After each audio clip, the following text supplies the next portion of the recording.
Price lord. ಕರ್ತನಲ್ಲಿ ನನ್ನ ಆತ್ಮೀಯ ಸ್ನೇಹಿತರೆ, ಇಂದು ನಾವೆಲ್ಲರೂ ಧ್ಯಾನಿಸುವಂಥ ದೇವರ ವಾಕ್ಯ ಸಂದೇಶ ಮತ್ತಾಯ 18ನೇ ಅಧ್ಯಾಯದಲ್ಲಿ 19ನೇ ವಾಕ್ಯ. ಇದಲ್ಲದೆ ನಿಮ್ಮಲ್ಲಿ ಇಬ್ಬರು ತಾವು ಬೇಡಿಕೊಳ್ಳತಕ್ಕ ಯಾವುದಾದರೂ ಒಂದು ಕಾರ್ಯದ ವಿಷಯದಲ್ಲಿ ಭೂಲೋಕದಲ್ಲಿ ಒಂದೇ ಮನಸ್ಸುಳ್ಳವರಾಗಿದ್ದರೆ ಅದು ಪರಲೋಕದಲ್ಲಿರುವ ತಂದೆ ನಿಮಗೆ ಅನುಗ್ರಹಿಸುವರು. ಒಂದೇ ಮನಸ್ಸಿನಿಂದ ನಾವು ಪ್ರಾರ್ಥನೆ ಮಾಡುವುದಾದರೆ ಇಬ್ಬರು ಸೇರಿ, ಆ ಪ್ರಾರ್ಥನೆಗೆ ಬಹುದೊಡ್ಡದಾದ ಶಕ್ತಿ ಇದೆ ಪ್ರಿಯರೇ. ನಾವು ನೋಡ್ತೇವೆ, ಕುಟುಂಬವಾಗಿ ನೋಡ್ತೇವೆ. ಕುಟುಂಬದಲ್ಲಿ ಗಂಡ ಹೆಂಡತಿ ಇರ್ಬೋದು, ಅಕ್ಕ ತಂಗಿ ಇರ್ಬೋದು, ಅಣ್ಣ ತಮ್ಮನಿರ್ಬೋದು, ತಂದೆ ತಾಯಿಗಳಿರ್ಬೋದು, ಇಬ್ಬರು ಸ್ನೇಹಿತರೇ ಇರ್ಬೋದು. ದೇವರನ್ನು ನಂಬಿದಂಥ ನಾವು ಇಬ್ಬರು ಒಟ್ಟಾಗಿ ಸೇರಿ ಒಂದೇ ಮನಸ್ಸುಳ್ಳವರಾಗಿ ಯಾವಾಗಲೂ ನಾವು ಒಂದು ಮನಸ್ಸಿನಿಂದ ನಾವು ಪ್ರಾರ್ಥನೆ ಮಾಡೋದಾದರೆ ಪರಲೋಕದಲ್ಲಿರುವ ತಂದೆ ಈ ಭೂಲೋಕದಲ್ಲಿ ಮಾಡೋ ನಮ್ಮ ಪ್ರಾರ್ಥನೆಗೆ ಸದುತ್ತರ ದಯಪಾಲಿಸ್ತಾರೆ. ನಮಗೆ ಪರಲೋಕದಿಂದ ಸದುತ್ತರ ದಯಪಾಲಿಸುವ ಕರ್ತನು ಇಬ್ಬರ ಮನಸ್ಸು ಒಂದಾಗಿದೆಯಾ ಅಂತ ನೋಡ್ತಾರೆ. ಒಬ್ಬೊಬ್ಬರು ಒಂದೊಂದು ಥರ ಮನಸ್ಸಿದ್ದಾಗ ಕರ್ತನು ಆ ಪ್ರಾರ್ಥನೆಗೆ ಸದುತ್ತರ ಕೊಡೋದೇ ಇಲ್ಲ. ಅದಕ್ಕೆ ಉತ್ತರ ಬರಬೇಕಂದ್ರೆ ಇಬ್ಬರ ಮನಸ್ಸು ಒಂದಾಗಿರಬೇಕು. ಒಂದು ಕುಟುಂಬವಾಗಿದ್ದೀರಾ, ಕುಟುಂಬದಲ್ಲಿರೋ ಎಲ್ಲರ ಮನಸ್ಸು ಒಂದಾಗಿರಲಿ. ಹಾಗೆ ತಂದೆ ತಾಯಿಗಳು ಅವರ ಮನಸ್ಸುಗಳು ಒಂದಾಗಿರಲಿ. ಗಂಡ ಹೆಂಡತಿಯಾಗಿ ಈ ಕುಟುಂಬವಾಗಿ ನಾವು ಕೂತು ಪ್ರಾರ್ಥಿಸ್ತೇವೆಂದರೆ ನಿಮ್ಮ ಮನಸ್ಸು ಒಂದಾಗಿದ್ದರೆ ಮಾತ್ರ ಆ ಪ್ರಾರ್ಥನೆಗೆ ದೇವರು ಸದುತ್ತರ ಕೊಡ್ತಾರೆ. ಸಹೋದರ ಸಹೋದರಿ ಎಲ್ಲ ಒಟ್ಟಾಗಿ ಸೇರಿ ನೀವು ಪ್ರಾರ್ಥಿಸ್ತಾ ಇದ್ದೀರಿ, ಆದರೆ ಒಬ್ಬೊಬ್ಬರ ಮನಸ್ಸು ಒಂದೊಂದಾಗಿದ್ದಾಗ ಕರ್ತನ ಆತ್ಮ ಅದಕ್ಕೆ ಸದುತ್ತರ ದಯಪಾಲಿಸೋದಿಲ್ಲ. ಎಲ್ಲರ ಮನಸ್ಸು ಒಂದಾಗಿರಬೇಕು. ಅಲ್ಲಿ ಪರಿಶುದ್ಧಾತ್ಮನ ಕಾರ್ಯ ಮಾಡ್ತಾರೆ. ಮನಸ್ಸು ಒಂದಾಗಿರೋದನ್ನು ನೋಡಿ ಪರಿಶುದ್ಧಾತ್ಮ ದೇವರು ಆ ಸ್ಥಳದಲ್ಲಿ ಹಿಡಿದು ಬಂದು ಅದ್ಭುತವನ್ನು ನಡೆಸ್ತಾರೆ. ಪರಿಶುದ್ಧಾತ್ಮ ದೇವರು ಕೂಡ ಆ ದಿನದಲ್ಲಿ ಅಪೊಸ್ತಲರ ಕೃತ್ಯ 2ನೇ ಅಧ್ಯಾಯ 17ನೇ ವಾಕ್ಯದಲ್ಲಿ ನೋಡ್ತೇವೆ. 1ನೇ ವಾಕ್ಯದಲ್ಲಿ ನಾವು ನೋಡ್ತೇವೆ 2ನೇ ಅಧ್ಯಾಯ ಅಪೊಸ್ತಲರ ಕೃತ್ಯದಲ್ಲಿ.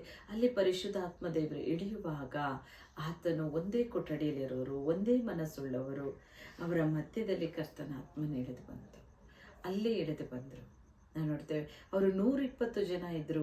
ಅವರೆಲ್ಲರ ಮೇಲೆ ದೇವರ ಆತ್ಮ ಏಕಕಾಲದಲ್ಲಿ ಒಂದೇ ಸಮನಾಗಿ ಪವಿತ್ರ ಆತ್ಮ ತುಂಬಿ ಹೊರಸೂಸುವಂತೆ ಆತ್ಮನ ಅಭಿಷೇಕ ಬಂತು. ಯಾಕೆಂದರೆ ಅವರ ಮನಸ್ಸು ಒಂದಾಗಿತ್ತು. ಹಾಗೆ ಈ ಭೂಲೋಕದಲ್ಲಿ ನೀವಿಬ್ಬರು ಒಂದು ಮನಸ್ಸುಳ್ಳವರಾಗಿ ಪ್ರಾರ್ಥನೆ ಮಾಡೋದಾಗ, ನೀವು ಯಾವ ವಿಚಾರದಲ್ಲಿ ಪ್ರಾರ್ಥನೆ ಮಾಡ್ತಾ ಇದ್ದೀರಿ, ಇವತ್ತು ಈ ದಿನ ನೀವು ಏನಾದರೂ ಒಂದು ಪ್ರಾರ್ಥನೆ ಬೇಡ್ತಾ ಇದ್ದೀರಿ ಅಂದರೆ ಈ ದಿನ ನಿಮ್ಮ ಮನಸ್ಸು ಒಂದಾಗಿದ್ದು ನೀವು ಪ್ರಾರ್ಥಿಸಿ.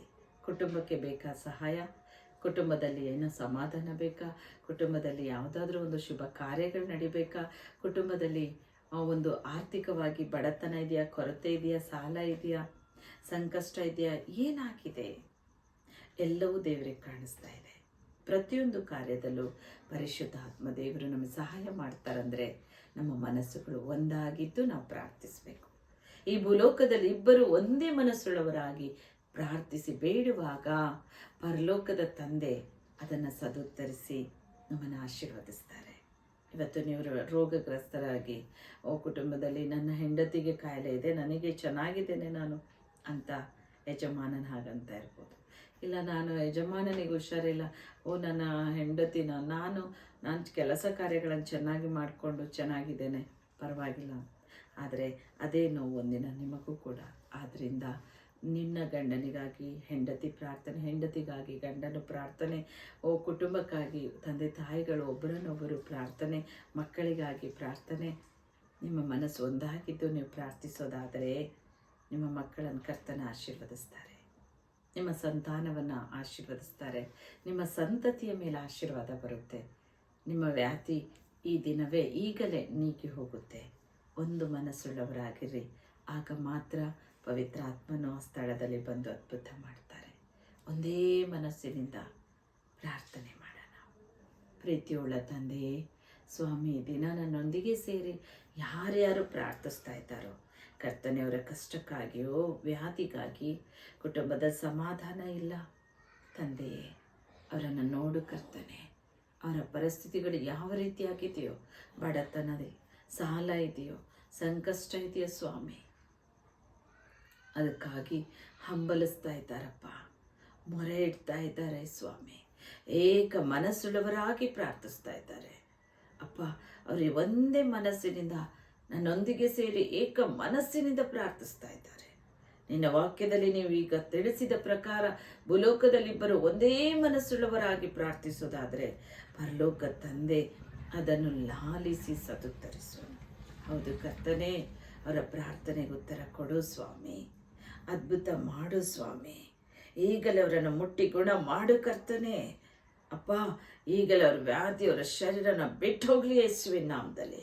ಪಿಚಾಚಿಯ ಬಂಧನಗಳು ಕಳಚಿ ಹೋಗಲಿ ಯೇಸುವಿನ ನಾಮದಲ್ಲಿ. ಅದ್ಭುತಗಳು ನಡೆಯಲಿ ಏಸಪ್ಪ, ಆಶೀರ್ವಾದ ತುಂಬಲಿ ಏಸಪ್ಪ. ಸಮಾಧಾನ ಪ್ರಭು ನೀನು ಅವರ ದೈವಿಕ ಸಮಾಧಾನ ತುಂಬಿಸೋ ರಾಜನೇ. ಬೇಕಾ ಸಹಾಯ ಹೇರಳವಾಗಿ ಬರಲಿ ಕರ್ತನೆ.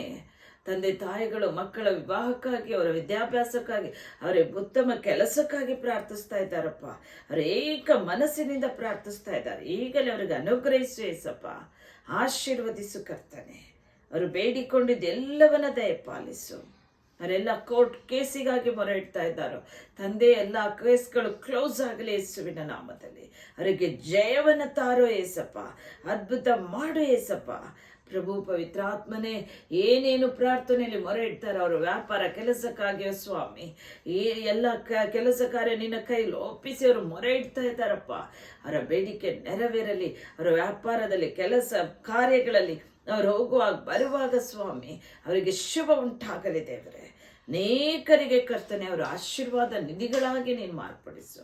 ಅನೇಕರಿಗೆ ಅವರು ಸಾಲ ಕೊಡುವವರಾಗಿರಲಿ ಪ್ರಭು. ಅಪ್ಪ, ಅನೇಕರಿಗೆ ನೀವು ಸಾಲ ಕೊಡುವಿರೇ ಹೊರತು ತೆಗೆದುಕೊಳ್ಳುವುದಿಲ್ಲ ಎಂಬುದಾಗಿ ಹೇಳಿದ ಪ್ರಕಾರ ನಿನ್ನ ವೇದ ವಾಕ್ಯದಂತೆ ಅವರನ್ನು ಆಶೀರ್ವದಿಸು. ಹೇರಳವಾಗಿ ಸಹಾಯ ಮಾಡು ಅಪ್ಪ. ನಿನ್ನ ಆಶೀರ್ವಾದ ಮಾಡಿದ್ದಕ್ಕಾಗಿ ಸ್ತೋತ್ರ. ನಿನಗೆ ಮಹಿಮೆ ಆಗಲಿ ಪ್ರಭು. ಯೇಸು ಕ್ರಿಸ್ತನ ದಿವ್ಯ ನಾಮದಲ್ಲಿ ನಾವು ಬೇಡಿಕೊಳ್ಳುತ್ತೇವೆ.